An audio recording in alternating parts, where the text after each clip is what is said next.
Hello guys, welcome po back sa ating channel. Ngayon ay share ko sa inyo kung paano pa iparelax ang ating mga alaga. Tigiga. Ngayon kasi hindi siya makatulog, alas 2 na, hyper na naman siya.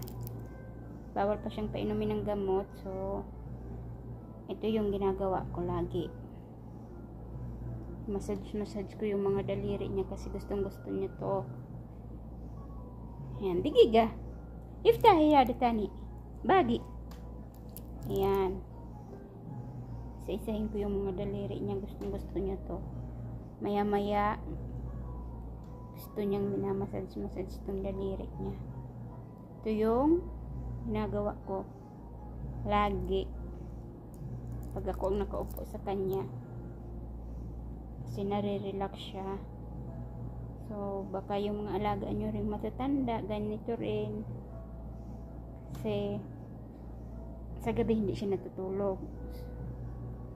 May oras lang yung tulog niya sa gabi. Ayan. Gusto niya yung mga pinipisil-pisil. Pisilin lahat. Ganyan. Gusto niya yan.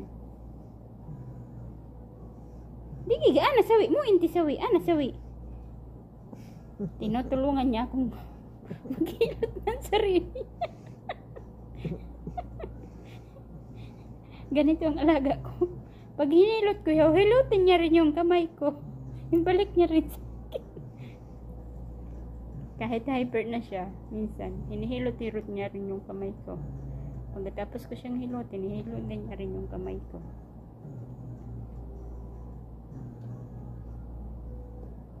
Ganyan na kami hanggang sa kasi alas 3 ko pa man siya papainumin ng pampatulog. So, wala siyang tigil kakabangon. Pagod na siya kakabangon. Tingnan mo, nagmamadali siya lagi. Ganyan siya. Pag hinilot-hilot mo yung kamay, magmamadali siyang tapos agad. Para malibang lang yung isip niya. Yan. Ganyan yung ginagawa ko para malibang siya kasi wala siyang tigil kakabangon. Hyper na naman ang aking alaga. Ganun, baka pareho tayo ng mga alaga. Ganun talaga pag matatanda na.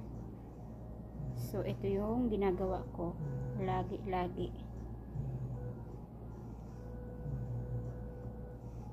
Yan. Mabait naman yung alaga ko. Kaya ito.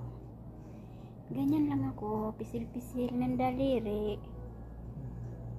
So, anong oras na dito? Alas 2 na. May isang oras pa bago ko painumin siya ng pampatulog. Yan. Isa-isahin niya, pisil-pisil. Masarap nga naman talaga yung minamassage yung daliri, di ba? Yung kamay pala palad. Ayan. Gusto niya yan. Tapos pisilin yun lahat. Ganyan.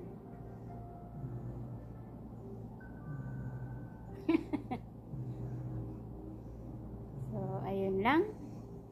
Na-share ko lang sa inyo kung paano ko pakalmahin yung aking alaga. Hilot para kumalma siya. So, yun lang guys. Thank you for watching. See you in my next vlog. Bye-bye. Ayan oh. Pagkatapos nitong isa, ito na namang isa. Walang tigil kakapalit-palit. Ganyan lang. So, ayun na. Thank you for watching. Bye-bye.